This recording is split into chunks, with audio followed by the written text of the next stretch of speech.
number one is if it's starting to fail a lot, and most good mechanics track their costs, and if they're doing more maintenance, if it's depreciated, let's say it's like depreciated value of the unit's $3,000 and last year you spent $700-800 to repair it, doesn't take an Einstein to know that you're going to get upside down really quickly. Plus the time that it's broken.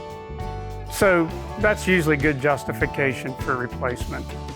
Plus, the longer you wait, you have no resale.